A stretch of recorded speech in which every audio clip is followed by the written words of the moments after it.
Mrs Adelaja and her children Temi and Tunde lived a happy life filled with love and faith after the loss of her husband. Mrs. Adelaja was a hardworking businesswoman, always busy with her growing company, with little time to look after her children. She decided to hire a nanny to help care for them and guide them in their Christian values. After a long search, she found Iya Kemi, an older woman with a kind smile and a good reputation. A trusted neighbor had recommended her and she seemed perfect for the job. Iya Kemi quickly settled into their home, winning the children over with her warm presence. She told fascinating stories, cooked delicious meals, and knew just how to comfort the kids. But soon, strange things began to happen in the house. At first, it was soft footsteps at odd hours and then whispers that were hard to understand.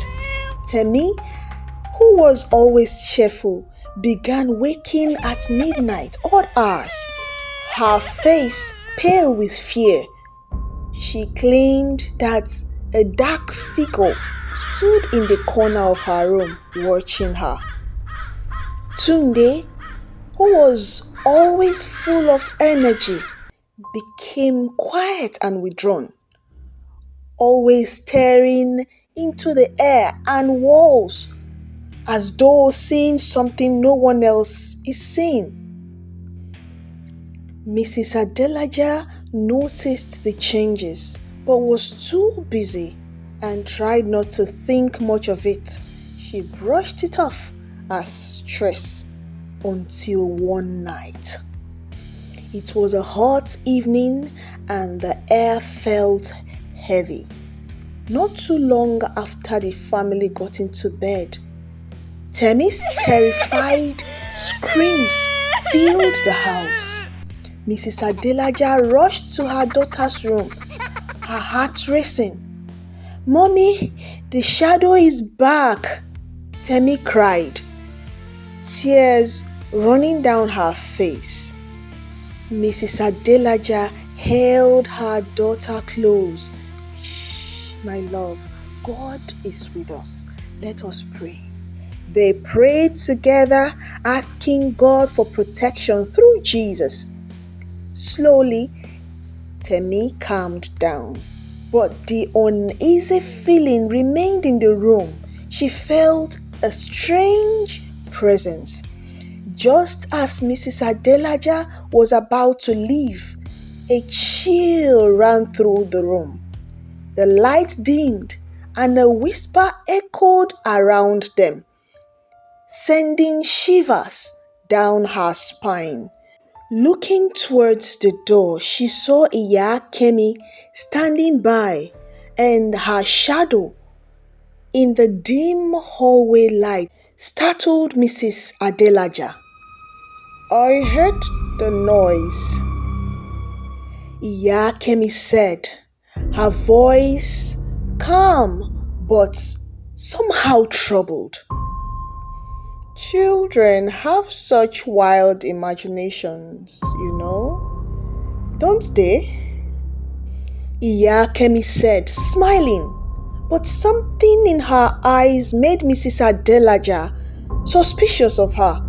She felt a knot in her stomach, but tried to dismiss it.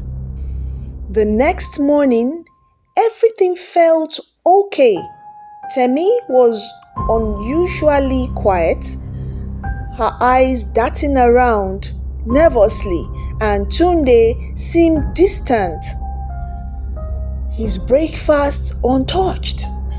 Iya Kemi hummed a strange tune while washing dishes, and the sound made Mrs. Adelaja uncomfortable.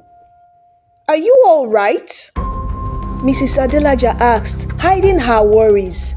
Iya Kemi turned, smiling too wildly. "Oh yes, I'm just making sure the children are well. They are such lovely children." In all these, Mrs. Adelaja's doubts grew, but she pushed them aside, thinking she was overreacting. Yet each night she heard strange whispers, low, strange sounds that made her heart race. Then one night, Temi woke up, trembling with fear again. This time, when Mrs. Adelaja entered her room, she found Iya Kemi standing by the window, staring out into the night. "Is everything okay?" Mrs. Adelaja whispered, her voice shaky. Iya Kemi turned, her warm eyes now cold and distant. "Children are so sensitive in the spirit world," she said quietly. "You must be careful who you let into your home." The wave of fear hit Mrs. Adelaja. She realized she needed to protect her children. But what kind of darkness had she allowed into their home? When she hired Iya Kemi, as the night deepened, Mrs. Adelaja faced a difficult decision, one that could change their lives forever. How far was she willing to go to save her family from the evil that had entered their home? If you have not subscribed, this is the time to hit that subscription button for more updates and to get notified on the upload of our next story. Like and share to friends and family. Stay safe.